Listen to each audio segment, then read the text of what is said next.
So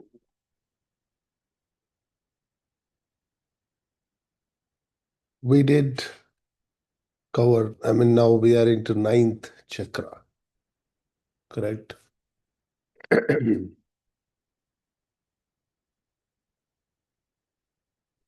So we did talk about the introduction to the ninth chakra, and now we're going to the next topic, conditions experienced at ninth chakra.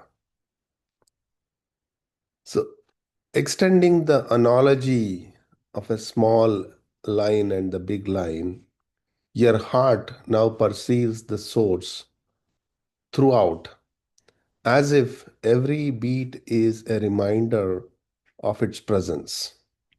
So, whenever you look, you feel the radiance of the source is flowing.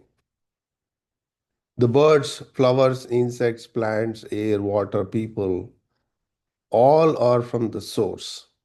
This feeling is predominant. The heart overflows with feelings of tenderness, and such tender heart bids farewell to all ill and prejudice. So here something we need to understand. Uh, Let me maybe use the whiteboard,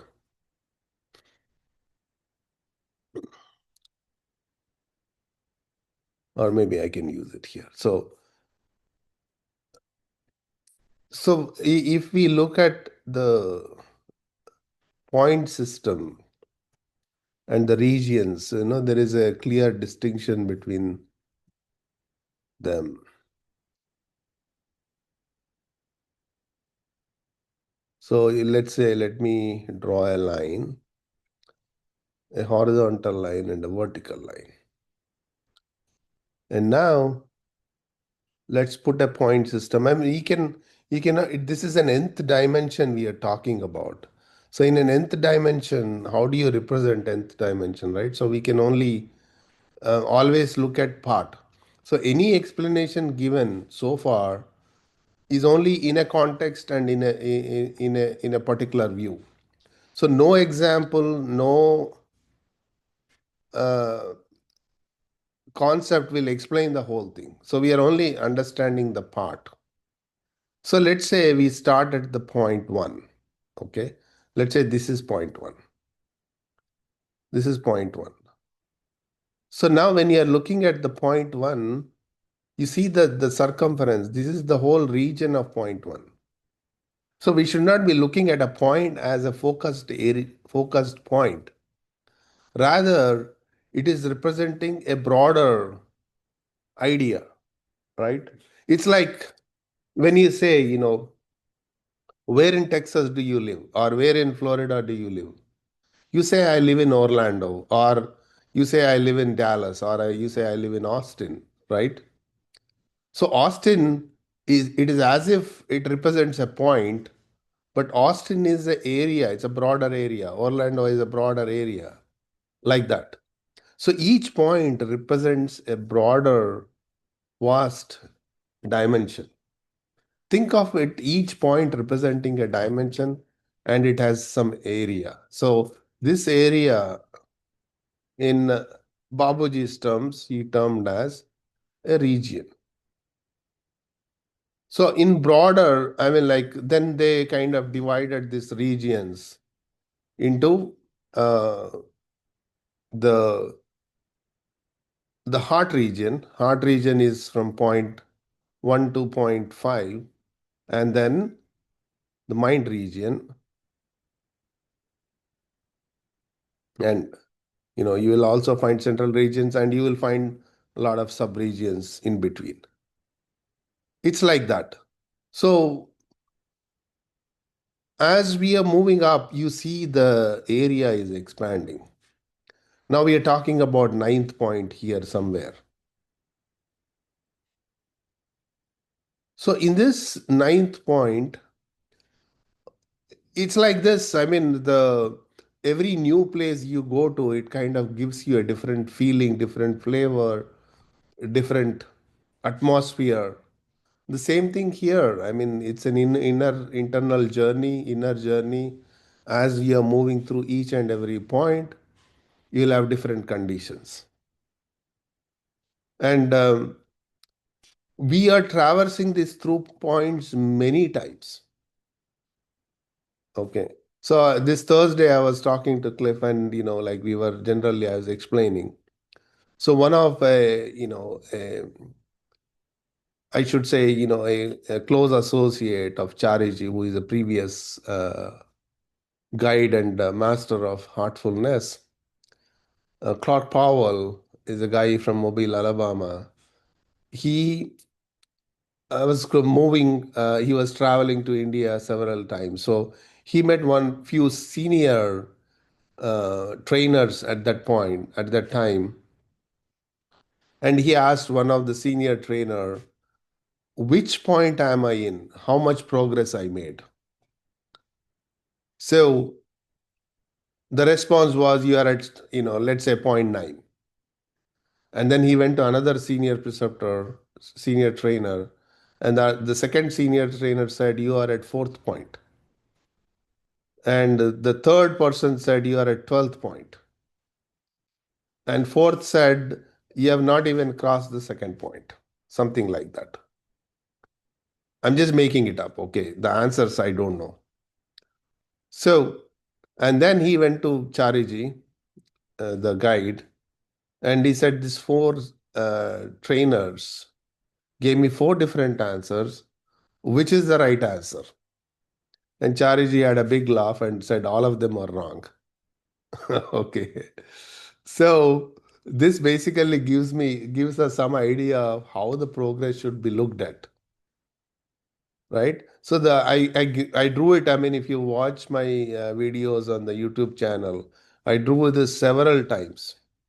See, let's say you start your journey from first point. In one of the meditations, you might hit the seventh point, and the next day you might fall back to the fourth point, or the other day you can jump. So your journey is like this, jumping across as you are traveling. Okay. So you can never pinpoint and say you are here, right? And last time I was talking about this quantum idea of, the position of an electron in an atom. It could be in infinite positions. No one can say, okay, the electron is revolving around, but what is the exact position at a given point? No one can pinpoint, right? So it's like that. We are in an inner world is much vast than anything we can think of, right? And in this inner journey, see, if I'm coming back to the first point, doesn't mean I exactly came back to the same point or same area or same place when I come back to the first point, the second time, the third time, or the fourth time. It's like, oh, I'm going to New York. So I might have gone to the Central Park on one day and some other place, Staten Island on the second day, things like that. So you could be any place in New York. In a broader sense, we are saying I am in New York, but exactly where in New York? So this journey, whenever you're going back and forth, we journey through. So basically, we have to complete the entire region of a point to cross completely.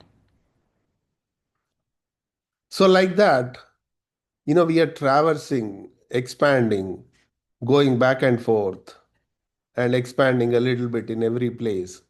So, like that, we do this journey several times. So, at any given point, if I say, if any trainer or the master says you are at the 10th point, you are only at 10th point at that given condition, in that given day, given state. Okay. That doesn't mean you are at the 10th point. And then there is a concept of base point was developed, means you are stabilized at one particular point. Let's say fourth point is my base. I am stabilized at this point, but I'm then traversing back and forth from that point. So then this becomes my base point. But this base point also keeps shifting as I progress. Okay. So, but this base point should not really say this is my progress. So there's a a very lot of misconception on what is my real progress. Okay. So when I hit this ninth point, these are the conditions I'm experiencing. Why? Because now you have almost entered this state of negation. So, how we should understand the spirituality is each and everything is by state, by your condition. It's not because I know what conditions I feel at ninth chakra does not mean I've experienced it. I felt it. It does not mean I have been there. So typically, yes, Cliff, go ahead. Well, this ego sublimating into humility, I don't think is unique to heartfulness at all. Um, I saw Arthur Brooke, who teaches happiness at the Harvard Business School, yeah, YouTube video, and he said that 25% of happiness is within our control. And one of the big things you do is to be small in comparison to something big. In other words, uh, it stops you from becoming narcissistic. You you you have perspective. So it could be religion. You're small in comparison to God. You go through a forest and you're small compared to nature, or you are so in love with music, you're in awe of a composer or such. So Mm-hmm. this is basically almost the same thing, it's just a different route. Yeah. So, I mean, I agree there are many routes, right? So now that's the point I'm also saying. If you read Bhagavad Gita, it talks about the same thing. And there are so many commentators have interpreted Bhagavad Gita and pretty much said the same thing. Okay. So that's why I'm saying reading, intellectually thinking, and also psychologically forcing yourself to think that I'm an insignificant being. A lot of people I know have done it. Lot. Okay. But going there, experience that condition, being that is a different game. Every scripture I've read speaks about it. And most of the what should I say, Western authors have adopted that ideology or thinking, psychology, and they wrote it. But I always question, have they experienced it exactly how they wrote it? I question that. Okay. I'm not doubting it, I am questioning it. There is a difference. You will find this in Eckhart Tolle's writings. Okay. So it's not about the writings. I mean, this information is there widespread. It is not unique to heartfulness. As far as the information is concerned, is not unique to heartfulness. As far as getting there frequently, this is heartfulness is an efficient and what should I say, effective way to get there, even without reaching that complete state. So it gives you a glimpses of this condition, even as a new practitioner, you might enter into this state. So here, because states are happening, the dynamism is taking place because of one ingredient, which is very unique to heartfulness, is the transmission. So without the individual's level of understanding, capacity, or anything, it is taking them to this condition because of the transmission. Okay. So from the ninth chakra, the ego sublimates into humility. The more you allow your heart to yield, the humbler and more loving you become. So this humility is, I mean, the ways of the ego are so subtle, so subtle. It's very difficult to say if I'm really humble or that my ego is playing that role of humbleness. It's very difficult to say. Okay. And sometimes we want to create that. See, I mean, I said this example so many times when you are walking to some devotional places and like a temple, for example, or a church, wherever you observe people. And these statements came out of my own observation, I'm telling you. The moment you walk into the temple, you see their body shrunk. They try to fold their hands. They shrunk. So there, the ego is playing the humility that I am so insignificant in front of the Lord, which is true. I'm not denying that. But there, the ego is assuming that role of the humility that I am insignificant. Ego is assuming the role versus me being in that condition. When I in be being in that condition, my bodies don't shrink when I go into the temple. You understand the difference? Yes, Cliff, go ahead.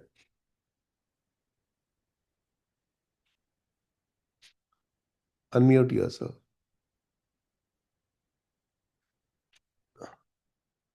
Oh, sorry, I was muted.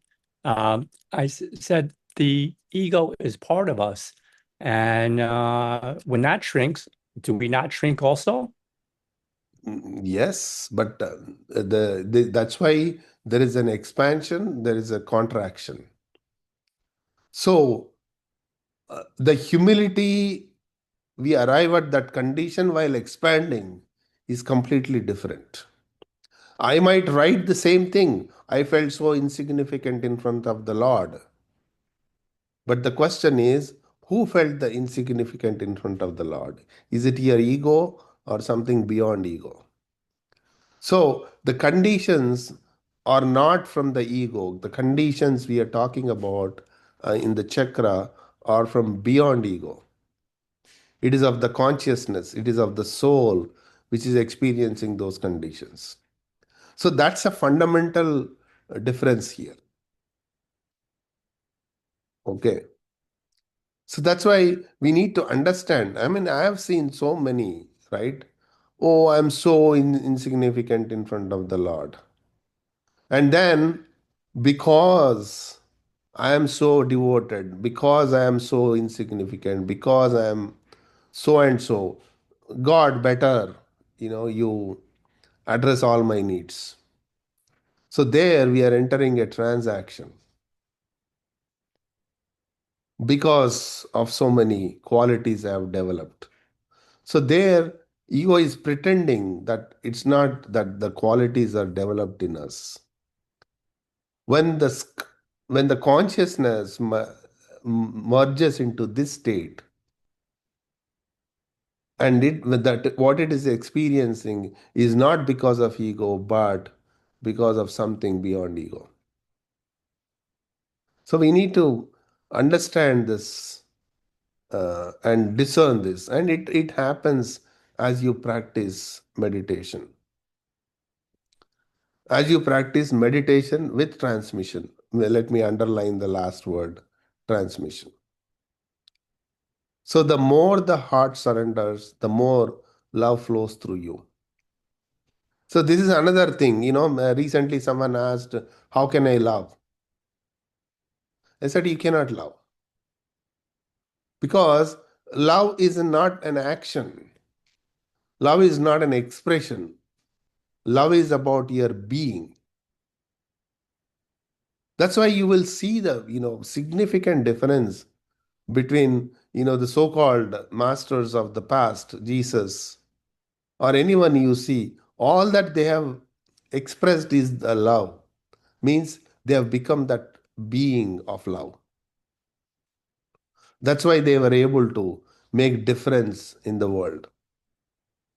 So being in love and loving someone or thinking I love someone is very different. So this love is, you cannot even say it is unconditional because it is love, right? It's like going to the river and say the river is water. Of course, the river is water. So same thing when you think of such divine beings, all that what you feel in their presence is love. That's it. I mean, so it is because of their being. It is not because you love them. So these are all the conditions we want to reach to become, so that I don't express love, but the presence itself creates love. You know, so that's why we need to understand the expression of an ego versus expression of the inner.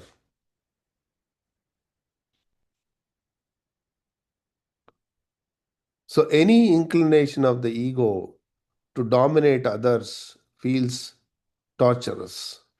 So even the slightest wrong thoughts create whiplash within, and instantly you repent by correcting your, my Zoom window is blocking, correcting your thoughts and praying for forgiveness. So here the forgiveness, the expression of asking for forgiveness is not because you have done something wrong. I'll take another 5 minutes to explain this idea, and then we can get into meditation. So it's like this, those who are working in their lawn and gardening understand this better. Typically, in a lawn, what is the first thing you find? The problem. Or even in a garden, what is the first thing you find are the weeds which are growing and spoiling your garden. So one guy who doesn't know which is a weed and which is a lawn, I mean, which is the real plant, he asks his friend, "Tell me, how can I differentiate between a weed and the actual plants?" So he said, "Clean up all your ground, and without you doing something, whatever grows is the weed." Okay. So that basically tells you, for the weeds to grow, you don't have to do anything. But for the plants to grow, you have to work on it a lot. You have to make that distinction in your work. So, but what is in our lives also, we are doing the same thing. We are, instead of focusing on the real thing, we are always thinking about the weeds, the wrong things, unnecessary things, which add no value to us. Give me 1 second, Cliff. So which add no value to us, and then we are focusing on it. So I mean, I have been in some study groups where they say, "Oh, I have to remove all the unwanted things." It's like you remove one unwanted thing, it will grow again. Another one will grow. You remove one weed, the weed will grow. It's a continuous process. How long can you do it? It's unending. It's like creeping the frogs out of the pond, right? So the focus should be on what we should become. So when I'm praying for forgiveness, I'm not praying for the forgiveness for the wrong things. The forgiveness is, I'm paying attention to what is unnecessary. Please forgive me and put me in the right direction. It's not about the forgiveness for the wrong things. Every time you ask for forgiveness for your wrong things, that means your focus has become weeds, and that's where you get into. So we have to understand this concept of forgiveness also properly. Go ahead, Cliff. Well, I guess I kind of question the concept of weeds. Seeing the bigger picture, a weed is basically, by definition, something that you don't want growing there. But in the larger ecosystem thing, you know, many of these things we call weeds are maybe native plants, and maybe they benefit, and many of them do benefit the ecosystem and such. So, in Sometimes, the sense of harmony, or you talked about dharma, uh, the ignorance of okay, what should be, what is the natural ecosystem that would benefit nature as well as maybe my aesthetics, as yes. opposed to me insert imposing my sense of aesthetics on the environment. So, I mean, these are, when we give such examples, right? I'm always, very much afraid to quote any examples like this. Reason, the listener always get into the technicalities of the example rather than getting to the essence of the example. So, when we get into the technicalities of the examples, then it beats the purpose of that example. So we always have to, I mean, basically take the what should I say, the idea for which that example is quoted rather than getting into the technicalities.